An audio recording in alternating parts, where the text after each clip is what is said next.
Okay, everybody, good morning. Thank you very, very much for joining us this morning for what we hope will be a really, really informative and insightful update on activity in Little Island. We've been working for a good number of years, I suppose, to drive on, I suppose, a comprehensive upgrade to the infrastructure in and around Little Island.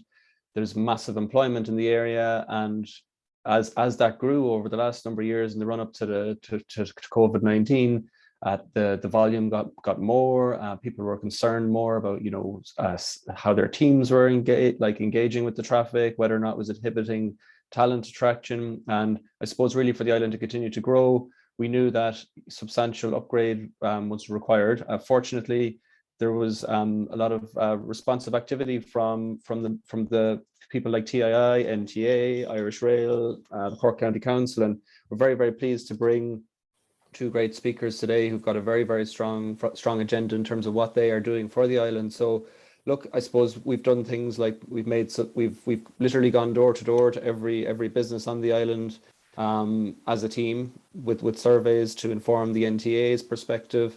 We've made positive submissions to the Little Island transport strategy, which was initiated after that survey. The survey was one of the kind of things that had to happen in order to substantiate the requirement to do the strategy. We've made positive submissions to the Dunkettle interchange, representations to government around the need for it to be accelerated. Well, we've made representations to government around CMATS, which is a massive project. For context, CMATS is the Cork Metropolitan Area Transport Strategy.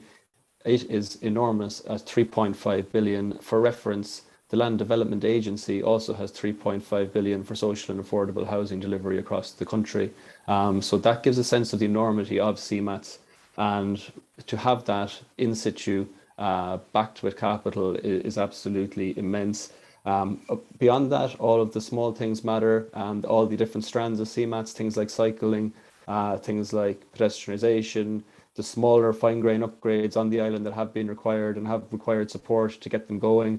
And we've done everything we could to make sure that it's very, very loud and very, very clear that the business community and Cork Chambers members are full square behind progressive improvements to the island. So look, we've got two speakers today in AJ, who's leading out the Irish Rail's work, and he will describe that in some detail, and Jim, who's leading out the work on the Dunkettle interchange. I drove through the interchange last night at about 10:30, and they were full steam ahead. There was people and flashing lights and trucks and all manner of things going on there. So Jim will enlighten us on all that. But look, just to highlight, we have two speakers today, and between them, they are, over the next number of years, today and tomorrow, spending or investing in about 400 million euros worth of capital projects that will be immensely beneficial to Little Island. So without further ado, I'd like to pass over to my colleague Fiona O'Donovan, who is leading on our work for our members in Little Island and all things infrastructure. So over to you, Fiona. Thanks, Thomas. Good morning, everyone, and thank you all for tuning in. We'll now have two presentations from our speakers, beginning with Jim McCarthy. He needs no introduction, I think, but I'll try anyway. He's the Senior Resident Engineer representing Transport Infrastructure Ireland on the Dunkettle Interchange Upgrade Scheme. Jim's professional background incorporates a number of major schemes in Ireland, as well as large-scale civil engineering projects in the UK with major public interfaces, I suppose most notably on the Olympic Park and Crossrail in London. So we're looking forward to some great insights on Dunkettle and the incredible work going on there. So over to you, Jim, if you're ready. Thanks very much for that, Fiona. And welcome everyone, and thank you to Cork Chamber for the opportunity. I suppose with COVID and all the rest, we haven't had as much contact with the business community in Little Island as we had a couple of years ago, and we're just gearing up. So look, it's great to have an opportunity to just give you a brief update on where we're at. So look, I'll recap briefly on why we're doing what we're doing, and give you an update on progress so far. So I'll try not to keep you too long on the slides, and we have a short video then just to conclude. Okay. Okay, so a bit of context to start. Here is the Dunkettle interchange upgrade. I suppose the area in blue on screen is our work site essentially. And I've just taken a wide angle view here, I suppose, to show where we sit in the context of Cork City, and obviously it's very much the gateway to the city from the north and the east. And I just think this view is interesting in that I think Little Island absolutely stands out. Sorry, I'll go back one. It stands out as, you know, the commercial and industrial hub that it is compared to the very residential looking city, let's just say. So look, we are very extremely conscious that you guys, I suppose, are our nearest neighbours really, along with the residents in Little Island. So I suppose just a few shots through time then as well, briefly, which is interesting. So I suppose here's a relatively current aerial view of the interchange as it is and Little Island. I suppose we don't have to go back very far. This is a shot from 1995 when the East Cork Parkway, as it was known at the time, was under construction. And just a reminder that, you know, the interchange was here actually before the tunnel was at this point. The tunnel opened in 99 and Eastgate is obviously missing. So I suppose there's been, the reason I show this, I suppose, is that Little Island and the infrastructure, I suppose, have developed immensely over the last 25 years, and obviously continue to do so and need to do so. And it's a challenge to keep the infrastructure up to the pace at which Little Island develops. And this is going way back when Little Island was still an island. And this is where the interchange was not on land at all at that point. But anyway, to come up to the current day, so the reason for the scheme, the existing Dunkettle interchange, in essence, look, it's a major crossroads, if you want to put it that way. The M8 to Dublin, the N40 south through the tunnel, the N8 into Cork City, becoming the N25 out to Middleton and Waterford, and the junction gets complicated by the Bury's Bridge slip roads here. We've got the what people still call the Ibis slip road around here by the Gaelscoil, and we've got the left in, left out here on Little Island West by the Tunnel Management Building. And the issue with all of that, as you're all well aware, picture speaks 1,000 words. N25 coming in the morning, M8 joining the N40 there. So the scheme has been in development, I suppose, back since 2010. I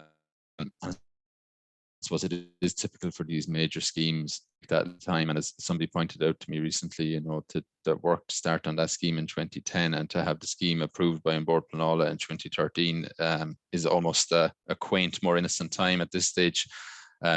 I think people are probably well aware of the challenges of getting major schemes through planning. Obviously, the commercial situation, the financial situation in the country was constrained at the time, so there was some lag on that. 2018, I suppose, was when works began on the ground, site clearance work, archaeology works. 2018 to 2020, advanced works contracts and de-risking works, which I'll summarize briefly later. And then in October 2020, the main civils contract was awarded, and 29th of March 2024 is the completion date. But as I'll explain as we go, it's not all one big opening at the end. There will be different link roads opening throughout. So the solution to all of these issues is on screen here, which is difficult to take in on first viewing, I appreciate. And here's just another example of it. Essentially, it is a free flow junction in the style of the Red Cow junction in Dublin. Is probably the closest comparison in the country. And it is a twin junction, if you like, in that as well as the Dunkettle interchange here, there is also a new junction here, which I suppose could best be described as a Little Island West junction to complement the junction at the Crumpon roundabout and the train station. This full junction here, Dumbbell Junction as we call it, is effectively a replacement for the current arrangement where you slip off at the tunnel and past the tunnel management building here to get onto the island, the west side of the island, and you pass up here by the Leia roundabout to get off. So it's a massive improvement on access to the west side of the island, as well as the upgrade of the interchange itself. And these are the various link names and the structure names, which I suppose is just to give a sense of the number of different elements that make up the scheme. Here's a view from the east at the moment. And this is Pfizer in the foreground here, we'll say, and this is the new junction that I've spoken about. So here is North Esk, the Irish Rail freight depot coming down from Uri's Bridge, and this would be of relevance to our audience today, giving the access down into Little Island. And here's a view looking north from the tunnel. So I suppose what the new interchange is very much centered on the two existing flyovers, but very different arrangement as we'll come to. Okay, I suppose just to get down to, it's quite the maze when you look at it there, just to get into what does this all mean for you guys getting in and out of the island. So we've just got some routes marked here. So just for to orientate yourselves, this is Pfizer here, and this is Henkel here. People who travel on the west side of the island here will see that this roundabout has been constructed already, and we're using this as an access route at the moment. So for those coming from the east looking to access the west side of Little Island, you'll slip off here and head south onto the regional road in Little Island. Here's one if you come through the tunnel in the morning, and that is such a massive traffic movement on the interchange, really dominates the interchange in the mornings. So you will come through the overbridge as before. You'll be taken around here onto the bridge and down into the island, and the link heading north here will connect to the Glanmire Glounthaune Road. Here's the Gaelscoil here, just to orientate yourself.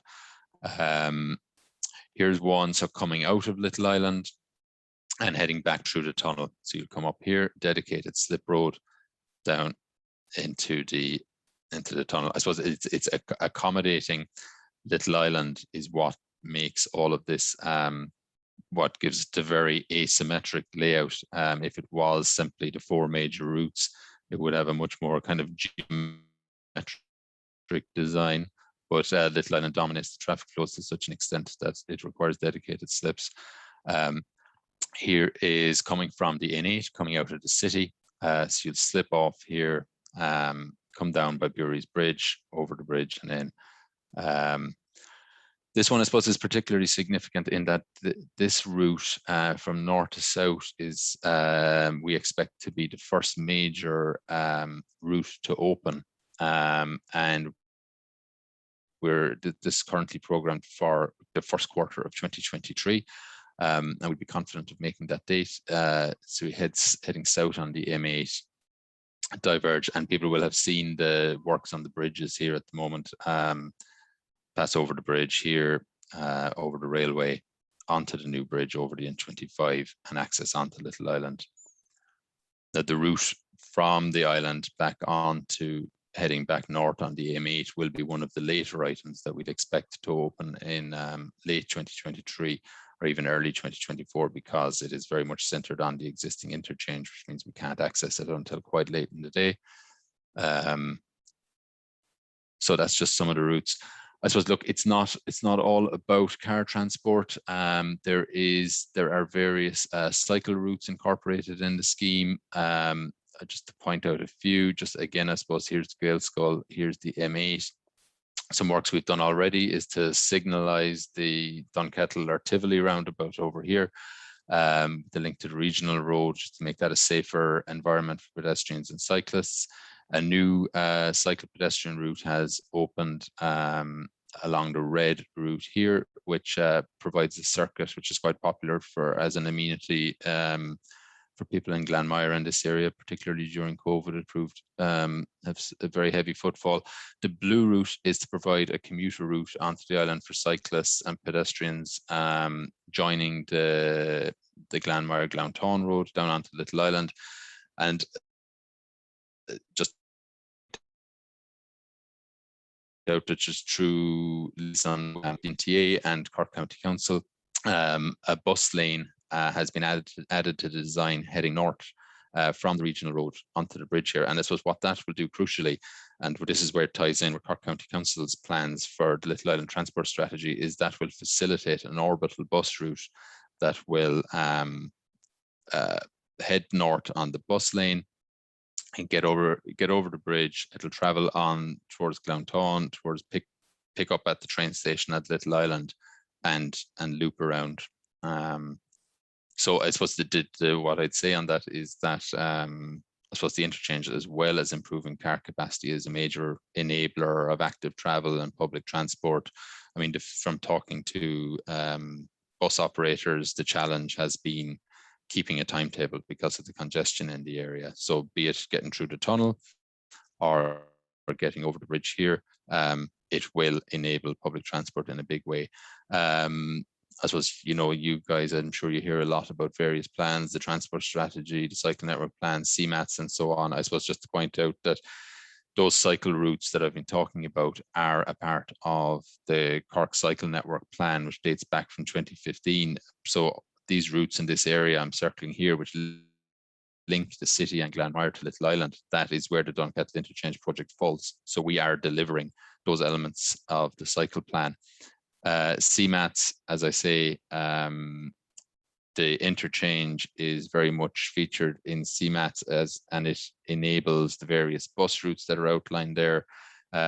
CMATs envisages a park and ride and a new railway station on the existing Irish Rail freight yard. And again, the interchange will provide the access, the car access in there to any park and ride. Okay, so that's a bit of background on how it fits in with regional and national policy. I suppose just to get on to progress and just to go back a couple of years, I suppose those of you in Eastgate will remember the works that were done on the Little Island traffic capacity improvements in the area.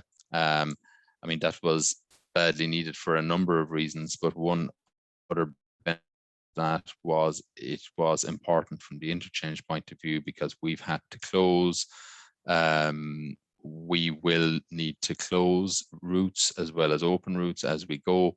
And those who are familiar with the Bury's Bridge junction will realize that's been closed for about 6 months now, and we've added an extra lane.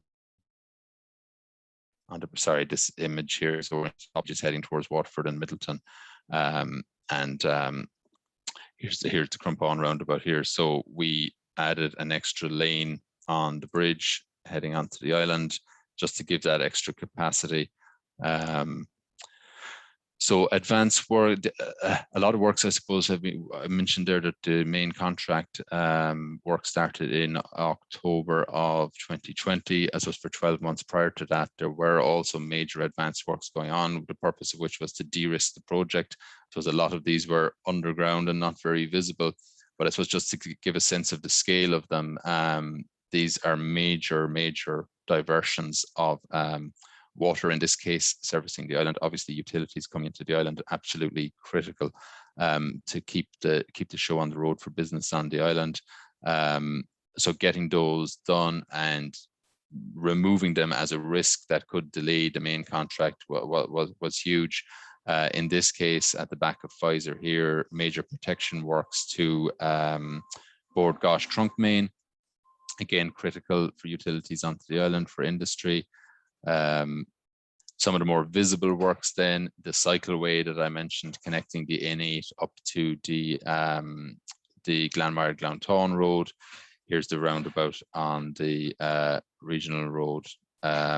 Is the pedestrian cycle bridge over the railway at Bury's Bridge, which will form part of that north-south cycle commuter route. Roundabout and intertidal ponds here at near the Gaelscoil and the back of North Esk. So I suppose I mentioned that route in from the M8 onto the island, just to show a little bit of progress specifically on that bridge. So that's a 3-span bridge here, 2 spans over the N25. So the beams have been placed there in over the last 2 weeks.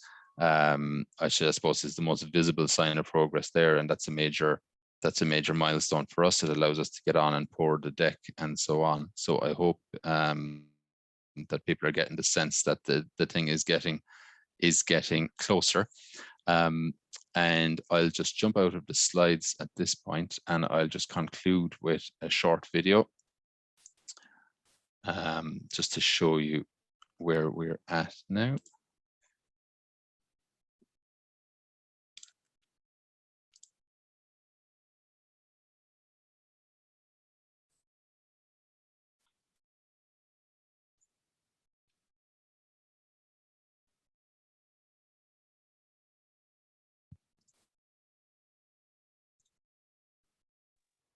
Okay, this is just, I suppose, to give a bird's eye view, and I'll try and talk you through this.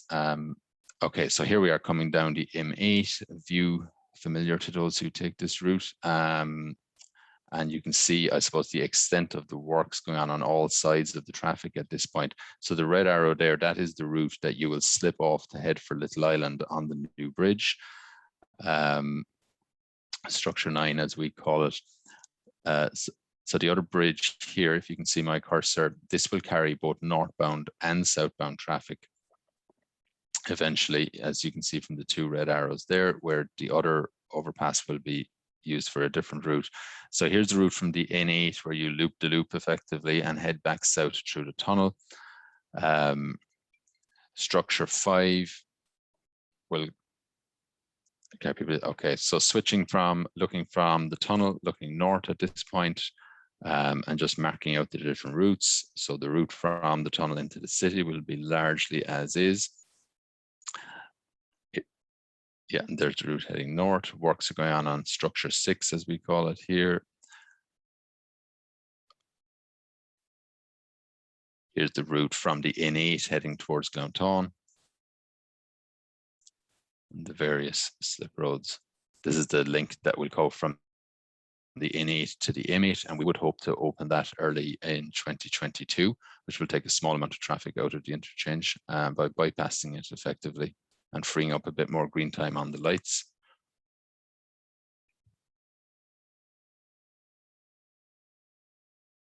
And that's the cycleway that is open at the moment. So there's works going on to widen the structure. The beam, last of the beams were placed here last night, excuse me, to widen that structure.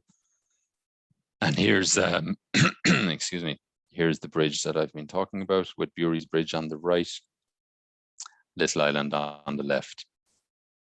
And here are the, I suppose, the many, many slip roads that will connect Little Island, one to the tunnel, one to the city, and one to the M8 Dublin. And you can see all of these rigs here, all of these works. This is all to do with ground improvement. You can see the nature of the area here. You're in an estuary essentially. There's a lot of water here to be drained out of the ground. And that work is going to take a certain amount of time. And this grid pattern that you see here, that's all related to drainage, getting the water up from depth and getting it out, monitoring the settlement to the point at which settlement ceases and we can start to build on it. So there's certain elements to this project that can be accelerated by putting more resources on them. There's other aspects of this project that will take as long as they take, unfortunately, because you're dealing with ground conditions, extremely difficult ground conditions, a lot of piling rigs, a lot of concrete going into the ground to support all of this. Okay, so look, that's it from me, and I suppose I'll conclude, as I usually do on these things, by saying, look, we do like to hear from people. I suppose the nature of all of this, I used to say pre-COVID that we had literally an open door policy here, and we had our 3D model where people would call in and we'd explain the different routes to them and so on, because we appreciate the complexity of it. I hope you guys get our weekly newsletter, and our contact details are always on that phone and email. So I suppose for everybody, don't hesitate to contact us directly if you have any queries. And I'll hand back to you, Fiona, at this point, I think. Jim, thank you so much. That was it was incredible to see the entire project from that angle and the scale of it. You know, it really hits at home what we can expect. And I suppose the incredible work that is going on. That's really, it really will improve the traffic situation for a lot of people by the looks of things. So it's very exciting to see. And we'll hand over now to AJ. AJ Cronin is someone that many of you already know. He joined Iarnród Éireann in 1988 and has worked there throughout his career, initially in mechanical engineering before moving to operations management. He's been appointed to the role of delivery manager for Cork Area Commuter Rail Programme, and that was as recently as November this year. And he previously managed train operations in Cork prior to taking national responsibilities for infrastructure operations of the Iarnród Éireann network. He has most recently managed Iarnród Éireann's response to COVID-19, and he represents Iarnród Éireann on the Cork Area Strategic Plan, that's the CASP steering group. So AJ, if you're ready there, I'm going to hand over to you, and we'll be looking forward to seeing what Irish Rail improvements and ongoing works are, I suppose, in the pipeline for everyone. Thanks very much, Fiona, and good morning to everybody. And look, thank you very much for the opportunity to present to the Cork Chamber Little Island members today. My name is AJ Cronin, and I'm here to present an overview of the Cork Area Commuter Rail Programme and CMATS. I'd also like to focus my presentation on the proposed improvements in public transport offering for Little Island area. I've spent my 33-year career with Iarnród Éireann in many roles, and I'm currently responsible for delivery of the Cork Area Commuter Rail Programme. As a part of significant investments in rail in Ireland, I'm delighted to focus on the regions and the specific investment in infrastructure, fleet and rail services in the Cork area. The background to the Cork Area Commuter Rail Programme and CMATS are founded in the strategic plans of the late 1970s, right up to and including the Cork Area Strategic Plan 2020. CMATS is driven by the expectation that Cork will grow significantly, up to 60% population growth by 2040. This will significantly change travel demands and habits and will present challenges for the transport system in Cork, but also for areas such as climate action. As part of our Iarnród Éireann Strategy 2027, Iarnród Éireann is ideally placed to meet these challenges, in particular climate action and support government climate action plans. Rail electrification offers increased network capacity, greater energy efficiency, lower emissions, and smoother journeys at lower operating and life cycle costs. This benefit will increase as Ireland further develops clean energy capacity. The acceleration and the delivery of CMATS and the Cork Area Commuter Rail Programme, alongside the delivery of DART Plus, will support Iarnród Éireann achieving these climate action goals on behalf of government. The development of CMATS provides for the delivery of an integrated transport network, so heavy rail, light rail, bus connects, cycling and walking infrastructure, offering customers better choices, network performance, and the capacity to meet the travel demands and economic growth of the future.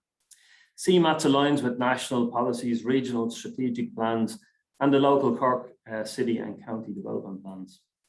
The Cork City and County development plans are currently at draft stage, and Iarnród Éireann has made submissions as part of the wider stakeholder and public consultation process. The draft plans are very positive towards sustainable transport and are particularly supportive of the rail proposals. The plan will transform the public transport network in Cork and will enable the envisaged population and economic growth for the region. Rail will play a significant role as an enabler of this growth, and the additional network capacity will support the expected increased demand for travel in the region.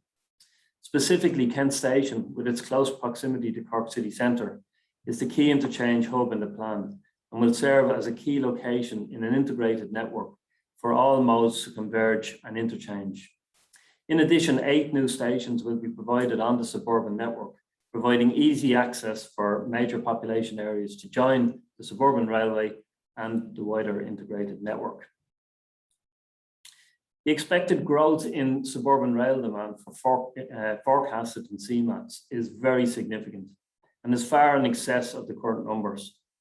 This represents a step change in passenger growth for Iarnród Éireann and Cork.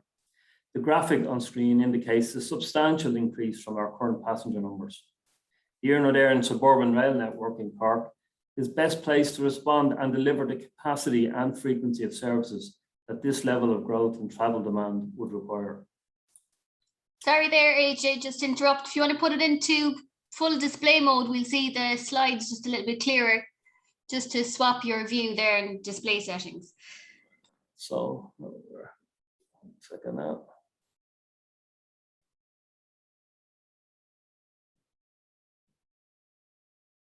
Just up display settings there up the top, the next one there now. This Next one? one, the next one over. Oh yeah, sorry, that's it. Yeah. That working? Perfect. Apologies. So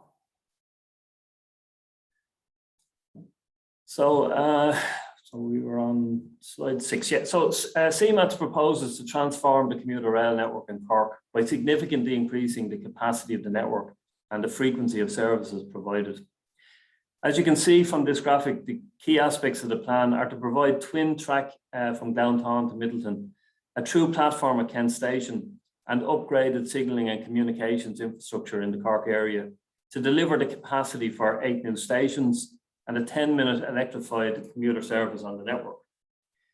This new and enhanced network will deliver the capacity with new electric multiple units, EMUs, or battery electric multiple units. This new fleet providing a sustainable travel solution for the region. Typically today, the network has some limitations, and in order to deliver the higher capacity and frequency envisaged, the graphic on screen indicates the areas of the network we need to address. The first 3 projects, twin tracking Downtown to Midleton, the true platform at Kent Station, and upgraded signalling and communications infrastructure in the Cork area, will address most of the current capacity limitations and provide the enhanced infrastructure needed to deliver this. The great news is that work is already underway to accelerate and advance these projects. While I've indicated in the earlier slides the 3 infrastructure projects that are ongoing, I must also highlight the significant other elements of CMATS that make up the Cork Area Commuter Rail Programme, and that are also advancing and will deliver the rail projects of the Cork Integrated Network.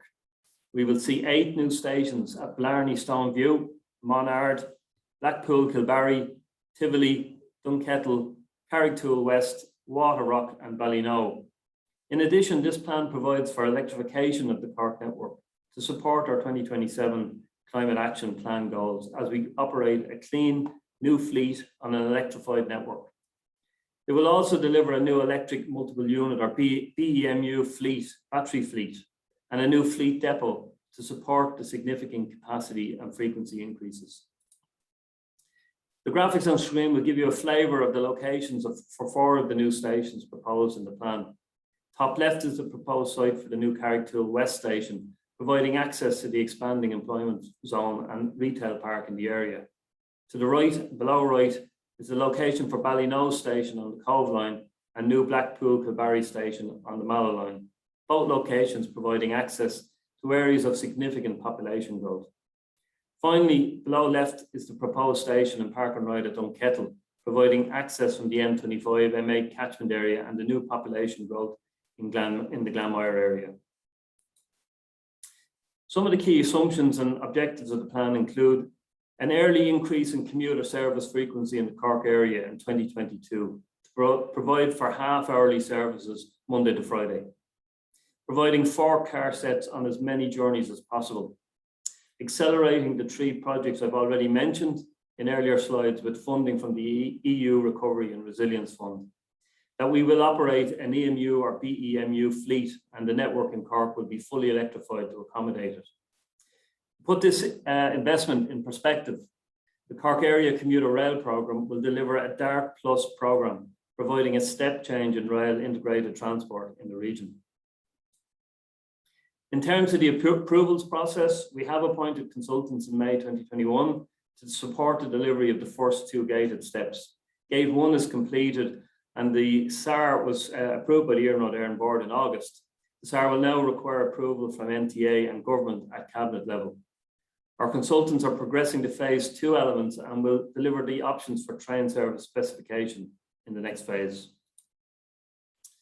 Iarnród Éireann are accelerating this programme to deliver all of the new infrastructure, fleet an integrated network providing the increased capacity and frequency of services to customers by 2031. This programme will deliver the most significant investment in the regions in Iarnród Éireann history and will ensure Iarnród Éireann supports economic growth, delivers on climate action, and is at the heart of supporting Cork's growth into the future. While Little Island will benefit from the Cork Commuter Rail Programme and CMATs, there are a number of developments in progress. In terms of developments locally in Little Island, we will improve service frequency and capacity with the provision of 30-minute service frequency and provide 4-car units on as many services as possible from Q3 next year. Iarnród Éireann are advancing works to provide new bridge and lifts in the station to significantly improve accessibility. These works will greatly enhance access for customers. In addition, new customer information systems and real-time displays, help points, and new public address system will be provided. Will be provided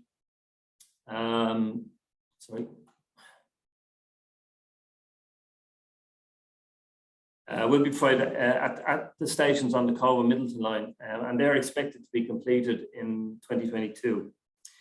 Iarnród Éireann are working closely with our local authorities to support the sustainable travel interventions proposed in the area. Iarnród Éireann stations will be interchange hubs and will provide options to integrate with other sustainable travel modes. We will also continue to work with our partners in industry, the community, and local interests to ensure we provide solutions that support the local economy, local community, and that Iarnród Éireann and Little Island Station can play its part in the progress of the area. So thank you for listening, and I'm happy to take any questions. AJ, thank you very much for that really informative presentation there. Absolutely fantastic to see a number of plans that really massively, and we could tell that from your presentation, focus on increased frequency and capacity, which is something I think everyone in Cork wants in terms of sustainable transport options. So I think we might have a brief Q&A session now, and we have some questions in there, but first, Jim, I might go back to you first because I have one myself first. You mentioned there that there's an ongoing challenge to keep infrastructure up to date, but in terms of the vision of CMATs, as you mentioned there in your presentation as well, and the facilitation, I suppose, of sustainable transport, do you envisage that, you know, the incorporation of that sustainability, like the cycling routes you mentioned there, that will allow what's being put in place to be adequate, or I suppose more than adequate, for many, many years to come? I suppose, yes, essentially. Absolutely.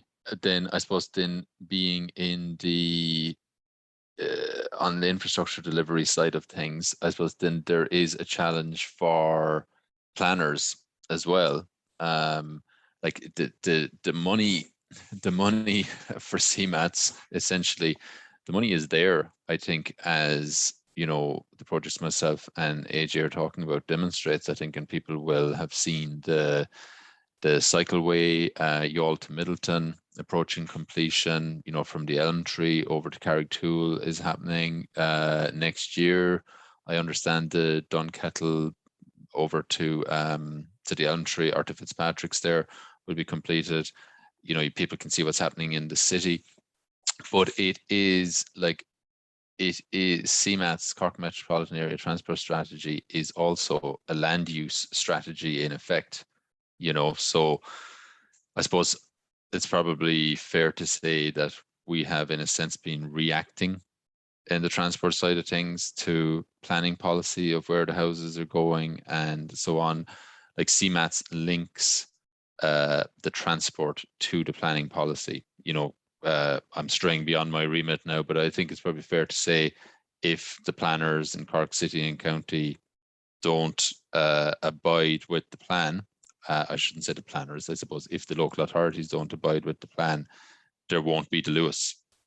You know, it is based on development of residential areas in certain zones, industrial in certain zones. So I suppose that's a good principle.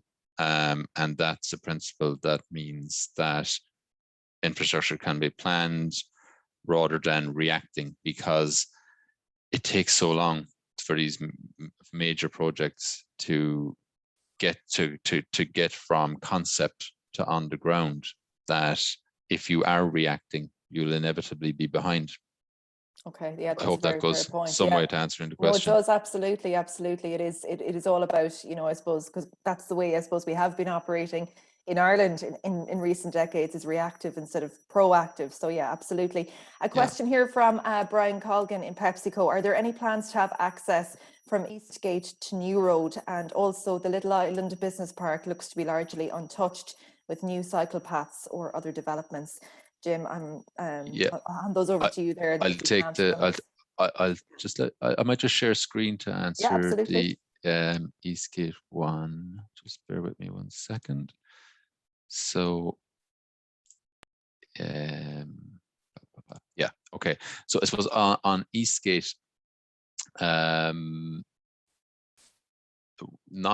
directly, I suppose, but I suppose that if you're going from Eastgate, you will access the N25 via the Crumpon roundabout, and with the improved, the increased capacity on that roundabout, and I suppose we're talking about just off the map on these images. So if I start here, if you're going into the city, then if you get onto the N25, you're going into the city, your route is largely unchanged, following the red line here.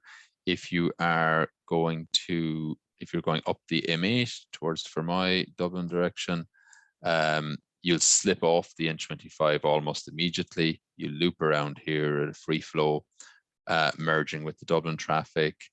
If you are heading south through the tunnel, you'll free flow merge down into the tunnel. So to summarize, I suppose the access from Eastgate onto the new interchange will be onto the N25 as before, but then you'll take one, if you're heading west, you'll take one of these 3 slip roads. If you're heading east, it'll be as before. You'll go over the bridge at the railway station and turn right. Alternatively, you can come onto the regional road at Little Island and access the interchange by heading north this way. So I hope that answers that one. And the second part, I think, was about Little Island Business Park. Yeah, I suppose, but I think it's fair to say, but what myself and AJ are talking about today, I suppose, is access onto, to and from the island. I suppose within the island, I suppose, is a bit beyond my remit, but I mean, since I have that slide about the Cork Cycle Network plan, Cork County Council are developing, they're bringing forward the little elements of the Little Island Transport Strategy. I think there is one out, and Thomas probably knows more than me about it at this point, that there is one out at Part 8. Yeah, there's one of them. Part 8 consultation at the moment. I think it went through that successfully, I think, Jim. So I think it's on maybe to the next stages now around funding and all procurement and so on. So so that's a bonus. Fiona, you led our submission for that one as well. Yeah, so where that's at the moment, actually, it's the next step of that. It was the Part 8 was given approval, and the next step is to engage consultants to undertake the detailed design of those interventions. So I mean, I suppose at this stage that is all still ongoing. But in relation to that specific question, Brian, we're happy to put that question into Cork, or to the local authority for you, and see what we can get back on that. If I think it's fair to say, Fiona, that for you, yeah.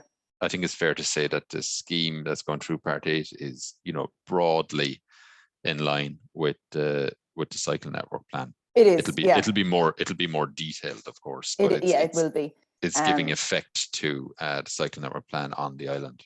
Yeah, and that's exactly, and that's all still ongoing. So unfortunately, it's something we'd probably have to directly put to the local authority, which we will do. I might ask AJ a question now, because there is one in here from James McGowan of McAfee. He has thanked you, AJ, for a very informative presentation, but he's wondering, what are the key factors limiting the delivery of all phases of Cork Area Rail Programme? Well, one of the great things about heavy rail and the rail network in Cork is that it's already there, it's existing. It makes it quite a lot easier, I suppose, in terms of building additional capacity. It's not like having to put in greenfield sites or new routes. We already have the core routes in place already. So I suppose in terms of limitations, there certainly will. We do need to keep the network operational during the changes that are taking place. And while East Cork is pretty much concentrated on commuter services, and we would have issues with and limitations with increasing capacity on the northern side, where we already have intercity services operating. So we will have to develop a plan around that will incorporate the new capacity changes with the existing network and the existing services. I wouldn't see it as being a very significant set of limitations. What we are going to see is very much a sweating of the existing asset and being able to develop further the network capacity, and that's something that the heavy rail network is well capable of doing. I have another. Yeah, go ahead, Fiona, Jim. Go ahead. I was going to say that's probably something both myself and AJ's projects have in common, in that you've got to keep the show on the road while you're building. As you can see from what AJ is talking about, the trains need to run, and we need to keep the traffic moving, and all of that obviously impacts on timelines. It would be nice to be able to go in a green field and start from scratch and build these things as soon as humanly possible. But there's a balance to be struck between delivering as soon as possible and minimizing disruption as much as possible, isn't there? Absolutely. I have another question as well here from Kevin Burke in DBFL Consulting Engineers. He's thanked you both for a very comprehensive overview, but he's wondering, and I was actually wondering this myself as well, are there any timelines for the Dunkettle Park and Ride, given the need for it to serve Cork Docks and City and the stations north of Kent at Blackpool and Blarney, Stoneview, etc.? I mean, I know timelines are a very difficult thing to pin down, and given all the other works you're doing, but I suppose in general, is there a general sense of when we can expect to see those kind of facilities coming on board, because they will be a huge plus for Little Island and for the entire Cork region? Is that coming to me? I suppose. Yeah, I suppose. Look, in terms of CMATs, a lot of the infrastructure proposals were tail loaded to 2040 in the original plan, but recently we've seen a very significant change in that we're now accelerating the heavy rail elements of those.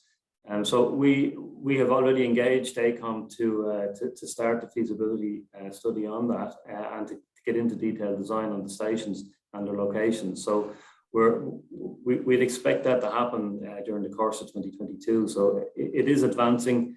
I also see the first three elements, first three projects, which are funded under the EU Resilience Fund, and that they will advance, and we should have those completed by 2026. So that will actually provide a lot of the capacity that we need in the network, and to be able to advance the rest of the CMAT's proposals. So I suppose the straight answer is we are in the process of getting into that level of detail, and we'd expect to have a much clearer picture on it during the course of next year. I mean, a park and ride facility is massively exciting for an area like that. I mean, I think it will be hugely transformative, and indeed feed into all the other goals of the Dunkettle scheme as well. Capacity and indeed from your own point of view, AJ, frequency of rail services. I presume the demand will be there for them then, and they'll continue to increase.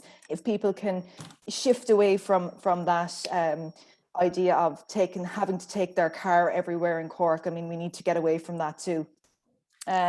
Just from the Dunkettle perspective on that, Fiona, like we looked at the possibility of having a park and ride during construction, you know. Okay. But I suppose it illustrated a point about park and rides, that it didn't work because you would have been sitting in traffic in order to get to the park and ride. Like, you've got a superb location there where you can pick up M8 and N25 incoming traffic, but nobody's going to use the park and ride if you're sitting in heavy traffic before you get there. 100%, Like, the location of these is a difficult thing from a planning point of view, because they need to be just before you're going to hit the congestion. You know, you need to be able to get in and get out of them. So a park and ride at that site needs the Dunkettle interchange in order for it to work. Obviously, it needs the rail facilities, but you need to be able to get there. And I suppose, to speculate further, like the park and ride that we'd like to see on the N28 coming into the city, that would presumably go hand in hand with the M28 project. Okay. You know, so there's